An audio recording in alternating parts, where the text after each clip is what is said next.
Philippine Department of Energy at ang Ministry of Energy of the Kingdom of Saudi Arabia, KSA, ay magsasagawa ng maraming mga pagpupulong upang lumikha ng isang roadmap para sa kanilang kasunduan sa kooperasyon ng energy.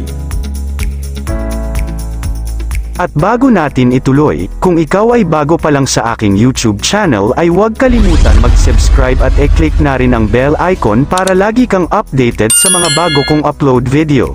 Ang Memorandum of Understanding na ito ay nilagdaan ng kalihim ng energy ng Pilipinas na si Rafael P.M. Latilla at Saudi Energy Minister Prince Abdulaziz bin Salman Al Saud in Saudi Arabia noong nakaraang taon. Inaasahang handa ang roadmap sa 3 buwan at ihaharap kay Ministro Al Saud at kalihim Latilla. Pangungunahan ni Undersecretary Alessandro O. Soles ang mga talakayan ng bilateral para sa Pilipinas. Sinabi ng DOE Secretary, inaanyayahan ko ang magkasanib na pagsisikap ng parehong mga bansa upang maipatupad ang mga probisyon ng MOU, na isang direktang pagsunod sa mga talakayan na ginanap sa Saudi Arabia noong October ng nakaraang taon. Sa pagbisita na iyon, ang mga kumpanyang pag-aari ng Estado ng Saudi ay nagpahayag ng malakas na interes sa pamumuhunan sa sektor ng energy ng Pilipinas.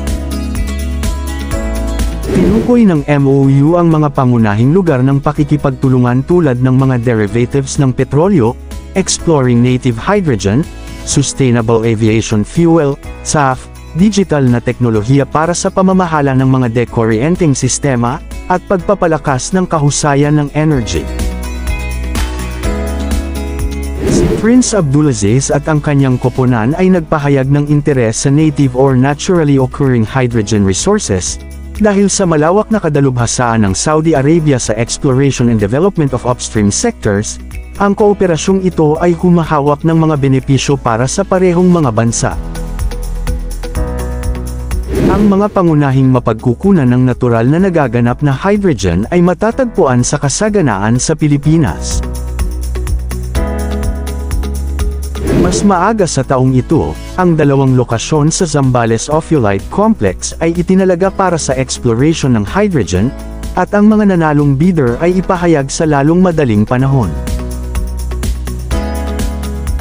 Ang Zambales sa Pilipinas ay itinuturing na isang promising na lokasyon para sa natural na exploration ng hydrogen, lalo na sa loob ng Zambales Ophiolite Complex. Inuksan ng gobyerno ang mga auction para sa mga karapatan sa exploration sa rehiyon na ito, at ang nagsasasip ng lugar ay nagpakita ng makabuluhang natural na hydrogen outgassing na potensyal na nagbibigay ng energy sa mga kalapit na komunidad. Ang pagtuklas na ito ay nagtatampok ng potensyal ng geologic hydrogen bilang isang mapagkukunan ng energy, lalo na sa mga lugar sa kanayunan kung saan madalas na matatagpuan ang mga ophiolite. Maraming mga kumpanya mula sa Australia, Europa at Hilagang Amerika ang nagpahayag ng interes na bumuo ng mga mapagkukunan ng hydrogen sa bansa para sa henerasyon ng kuryente, ayon sa kagawaran ng energy.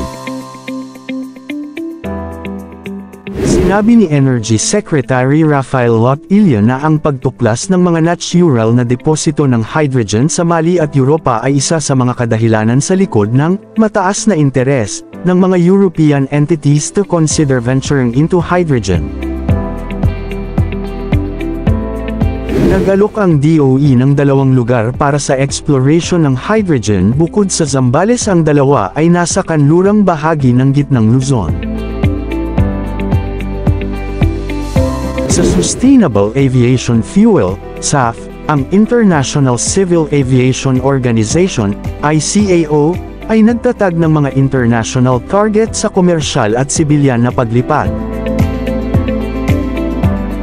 Ani ng kalihim, magkakasamang e-explore din ang aplikasyon ng digital technology at artificial intelligence, AI, upang mapahusay ang pamamahala ng mga electrical systems and greater energy infrastructure. Ang application ng digital technology at artificial intelligence ay naghanda upang magdala ng isang pagbabagong anyo sa sektor ng enerhiya, pagpapagana ng pagsubaybay sa real-time, mahuhulaan na pagpapanatili, at pagtataya ng energy.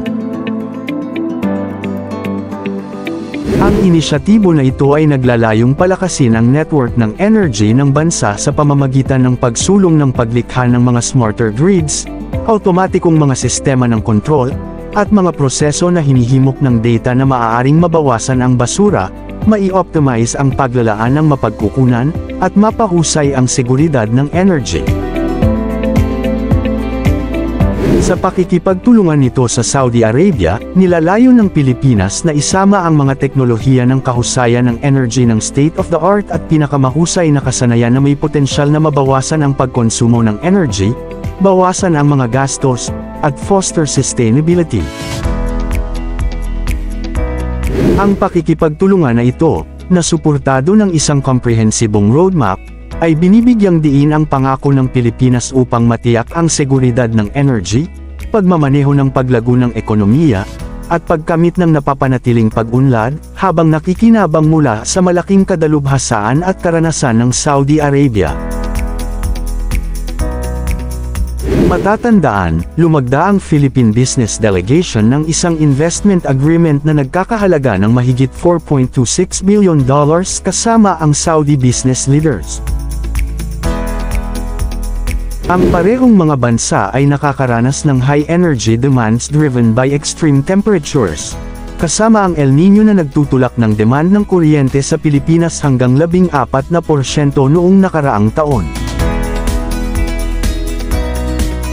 Binibigyang diin ng kasunduan ang mga teknolohiya ng pagpapagaan ng pagbabago ng klima at mitigation technologies and endorses the Circular Carbon Economy Framework promoted by Saudi Arabia, na naglalayong bawasan ang mga nakakalason na paglabas sa pamamagitan ng pagkuha, muling paggamit, pag-iimbak, at mga teknolohiya sa transportasyon.